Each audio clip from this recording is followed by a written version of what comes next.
बिस्मिल्लाहिर्रहमानिर्रहीम। अस्सलाम वालेकुम नाजरीन, मियाँ टीवी उर्दू के साथ मैं हूँ मियाँ उस्मान और मेरे साथ मौजूद हैं वकार कुरैशी। नाजरीन, पाकिस्तान क्रिकेट टीम जो है वो हनीमून ट्रिप पे ऑस्ट्रेलिया पहुँच चुकी है, जहाँ पर उनका हनीमून ट्रिप तो मेरा ख्याल आज जैसे पहुँची तो शुरू हो गया होगा। बहरहाल वो टूर मैच से आगाज़ करेगी 6 तारीख को, उसके बाद 14 दिसंबर को एक टेस्ट मैच शुरू होगा। 3 मैचों की ये सीरीज़ है, 3 टेस्ट मैचों की। तो बहरहाल वकार, क्या उम्मीदें आपको? मियाँ साहब, मुझे कोई ख़ास उम्मीद नहीं है इस क्रिकेट टीम से, क्योंकि इसमें हमारे बड़े बड़े सुपरस्टार खेल रहे हैं। लेकिन आप जानते हैं कि ऑस्ट्रेलियन जो है ना, वो प्रॉपर अपनी जॉब समझ के खेलते हैं। आपको यहाँ पे एक एग्जांपल देता हूँ, फिर ये हनीमून ट्रिप के ऊपर बाद में आएंगे। एंड्रू साइमंड ने इंडिया के खिलाफ 2 मैचेस लगातार जितवाए और वो मैन ऑफ द मैच हुए, वो दोनों मैचों में। अच्छा, तीसरे मैच की जो तीसरा मैच से पहले प्रैक्टिस सेशन था, एंड्रू साइमंड ने क्या किया, वो स्किप किया और वो किसी दूसरी जगह पे बाहर सैर करने चले गए। जैसे ही वो वापस आए हैं होटल में, तो उनका पासपोर्ट और टिकट, रिटर्न टिकट रेडी थी। मैनेजमेंट ने, ऑस्ट्रेलियन मैनेजमेंट ने कहा, जी ये आपका पासपोर्ट है, ये टिकट है, गो बैक टू ऑस्ट्रेलिया। मतलब इतने प्रोफेशनल है कि एक बंदा 2 मैच मुसलसल जितवाए हैं, मैन ऑफ द मैच हुआ है।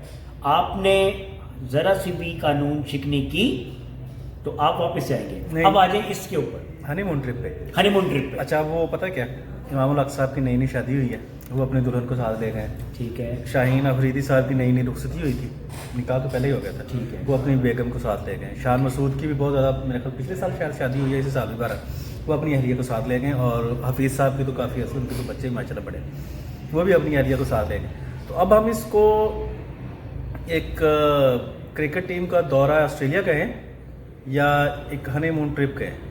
मेरे साहब देखें, ये इस टीम ने हार के आना है, ये शोल करने गए हैं। चलो ऐसे ही उम्मीद चलो रखते यार, नहीं उम्मीद है ही नहीं। उम्मीद कहाँ से रखी उम्मीद?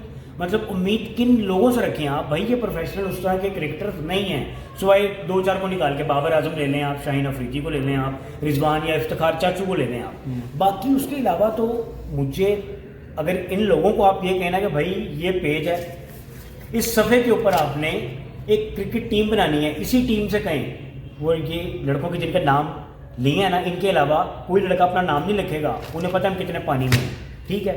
और मुझे तो सुनने में ये भी आ रहा है कि चेयरमैन साहब जो हैं पीसीबी के, वो भी पीछे पीछे जा रहे हैं, और शायद उनकी भी एरिया साथ हो सकता है उनकी एरिया साथ। तो ठीक है जी, वो पीसीबी अखराजात उठा रहे होंगे, तो हमें कोई तकलीफ नहीं है। सवाल यहाँ पे ये है कि भाई आप लोग जा रहे हैं, ठीक है, सैर सपाटा करने जा रहे हैं, आप दूसरी टीम को प्रैक्टिस करवाने जा रहे हैं। मैं तो ये कहूँगा, आप परफॉर्म क्यों नहीं करते उस तरह से? कोई बड़ा मैच आपने क्यों नहीं जीता अभी तक? ये भी तो मियाँ साहब सवाल है ना एक। चलेंगे, ये तो सवाल अपनी जगह पे होगा, जवाब आप इसके बड़े। दोबारा जो मुझे लगा है ना इस सारी बातचीत से, वो वकार साहब ये कहना चाह रहे हैं कि सानू में नाड़ लेके जाओ। ठीक है, नहीं ठीक है ना, मतलब, लेकिन वो कह रहे हैं कि विद फैमिली नहीं, हम आपको सिंगल ले जाएंगे। ठीक है, तो लेकिन आज के बाद आपने पीसीबी को कुछ नहीं कहना। पीसीबी को कुछ नहीं कहना। अच्छा, मैंने बड़े बड़े ऐसे बीट रिपोर्टर्स भी देखे हैं जो स्पोर्ट्स की बीट करते हैं। बस उनके दिल में ये लालच होता है कि हम किसी तरीके से अगला टूर पकड़ लें, लेकिन हम पीसीबी को क्रिटिसाइज़ ना करें, जो चीफ सेलेक्टर हैं उनको क्रिटिसाइज़ ना करें, मैनेजमेंट को हदफ तनकीद ना बनाएं, और क्रिकेट के बारे में सब अच्छा की रिपोर्ट दें। तो भाईजान ऐसा नहीं हो सकता। चलें जी, हम तो तनकीद करते रहेंगे। बहुत शुक्रिया आपके वक्त।